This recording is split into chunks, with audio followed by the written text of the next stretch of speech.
Hello, everyone. I'm Shauna, Aaron's wife, and he asked me to do an interview today, which is super fun.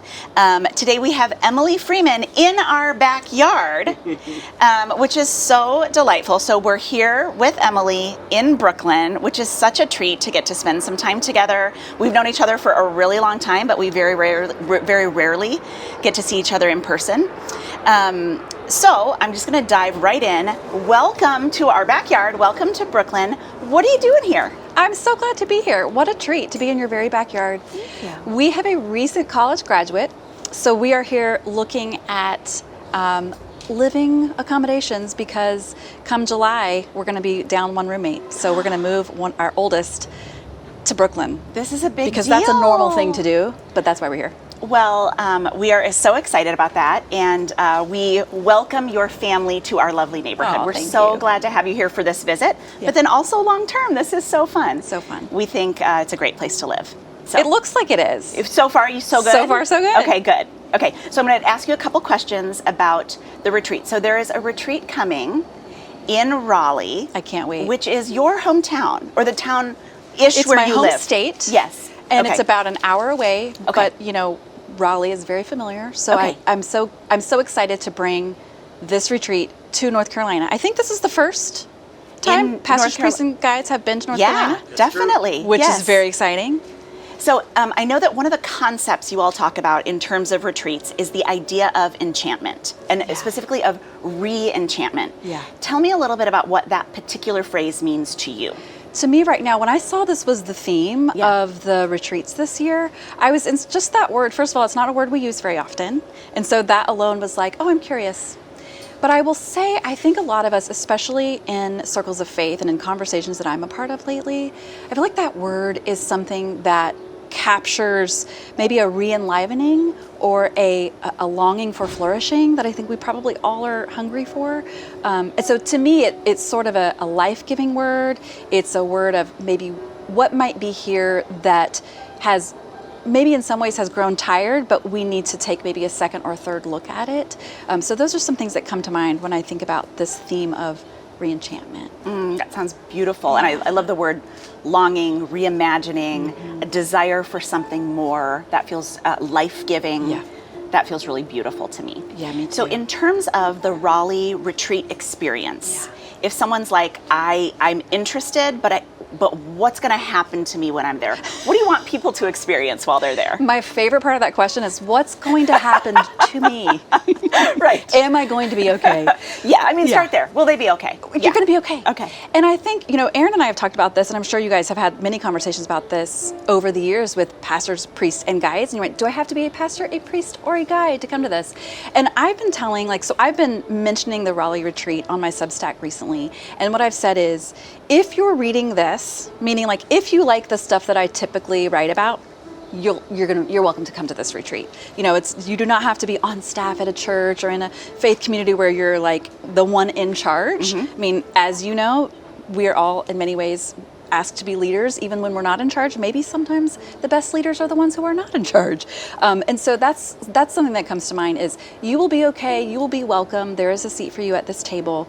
And hopefully if people are curious about it and want to come, then it's for them. It's like if you want to come, it's for you. I feel exactly the same way. Whenever someone asks me about it, I say like, if you're interested, if this is like calling to you in some way, then that's probably a sign that you're the right kind of person to join this. Yes, exactly. So let's say a friend of ours wants to come and you're fast forwarding till the end of the retreat. Yeah. What's possible? What can happen in your experience, not just this day in Raleigh, but in your life on retreats? What can happen in us together and collectively, separately and collectively when we're on retreat? I have a friend, Keith Kiesler, who often talks about how sometimes we have to get out of our own zip code in order just to see things a little bit differently from a different perspective. And I would say if you're in the Raleigh-Durham zip code, come. You can still come. But I do think maybe can also be metaphorical. Just getting out of the zip code of your own neighborhood, your own home, your own everyday, what you do every day in life. So that's one thing, is just kind of changing the scenery. The second thing that comes to mind is sometimes on retreat, at least for me, it's so much less about what we do, and it's more about what we learn to undo, or what has to be undone in us. I know that for me, and I mean, you can probably relate, like going through, like even just when we got here, you're like, I was doing this, all the things that your days were filled with. And we're always collecting things, both materially and also internally on the level of our soul and our inner life. It's like we're always, things are always, you could say cluttering up, but sometimes it's not clutter, sometimes it's really good things, but there are always things there's an input. And my question is, where's the output? And so I think on retreat, it can be an opportunity, even just a day-long retreat, can be an opportunity to begin to release some of the things that have found their way inside. And I mean, I'm talking like even things like a weird interaction you had with your boss that morning, or a friend who didn't text you back and you're kind of wondering like, is that normal, or is she mad at me? Or whatever the case might be, like those things build up on the inside. Not to mention the actual things in life that might be like a diagnosis, or a struggling kid, or a parent that you're needing to take care of and you have questions about. So all of these things, decisions that we need to make and choices that are like right in front of us that we're putting off, it builds up on the inside. And so I think on a day of getting out of our zip code, whether that's metaphorical or actual literal zip code, can be such an opportunity to begin to release some of the things that we've been holding on to.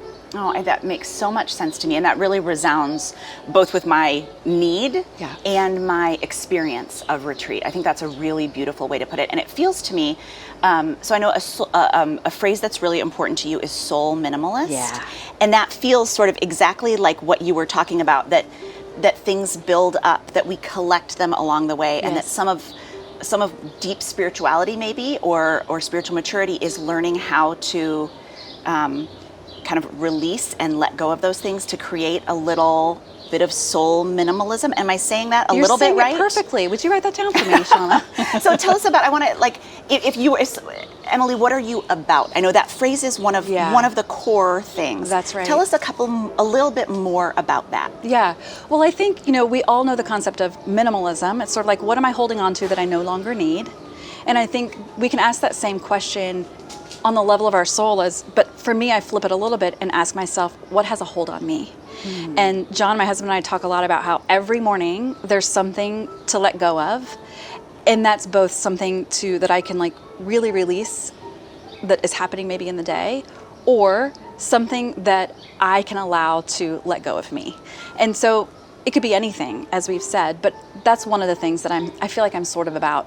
I've spent a lot of my time professionally, personally, at the crossroads of faith, creativity, and also discernment and decision making. I have had a podcast called The Next Right Thing for, I don't know, Shauna, we're running on, next year will be 10 years. Is it really? I can't believe it. That's amazing. I know. That's cool. And when I started, I thought I have 8 to 10 episodes. Sure. And here we are, like almost at 400. Amazing. What is happening? But the reason is because we always, speaking of soul minimalism or needing to like release and clear some things out on the inside, we always have decisions to make. And those, especially unmade decisions won't leave us alone, and they will not relent until we turn and face them. And there's a whole group of people who would call themselves decisive, and I've interviewed, like I've asked, like, what is it about you? Because I would probably be more on the side of like, maybe an indecisive person, I take longer. But those who like self-identify as decisive, they are people for whom it is more uncomfortable for them to have an unmade decision than it is for them to make the quote unquote wrong decision or have to change their minds later. And they say, repeatedly, they'll say, I can always, usually most decisions you can backtrack and you can change your mind later. Yeah. Whereas there's a whole group of us who are the chronically hesitant people who would say, I'm more uncomfortable with the idea of making a decision that's moving in the wrong direction than I am with not having, I would rather sit in the discomfort of not having the decision made than making one or moving in the wrong way. So all that I just said, somehow I have found a way to talk about it and to like provide, thoughts and questions and conversations with people about that crossroads of like, what do we do when we have a decision to make? And for me, it is about the decision, but actually that's secondary. For me, I'm much more fascinated with what happens in me and around me, spiritually and formationally, when I am in the process of making decisions, because never am I more open to like what God might have to say and how am I being formed and who am I becoming than when I have a decision to make. So to me, that's what it's about. It's really about the person who you are becoming more than it's about the decision that you actually make. Right. Okay, that's it. And now I'm totally I'm trying to figure out which one am I? And do you find that most people are one or the other? Or are there like, these are really easy for me, but these are hard? Or do most people have a tendency? I think most people have a tendency that is entirely non-scientific. I haven't done like a real like researchy test about it, but just in conversation, I think a lot of people maybe self-identify as I'm a more decisive person or I'm a more hesitant person. Yeah. I also think it depends on what the decision is. Some people are like very decisive at work, but then at home it's like a different deal. Yeah. That's okay. I'm going to be thinking about that for a long time.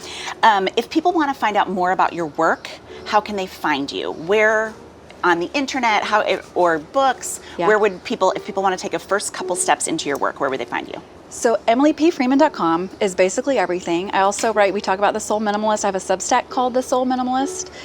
So that's another place. But every place else is Emily P. Freeman. And also the Next Right Thing podcast.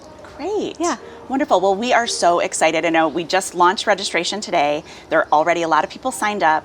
And I think there's a general sense of excitement and kind of joy and curiosity about this retreat, about re-enchantment, about being in Raleigh for the first time. Yeah. So thank you so much for being willing to be a part of the retreat in general. And thank you for coming to our backyard and chatting with us. It's my pleasure. Thanks for having me. Mm-hmm.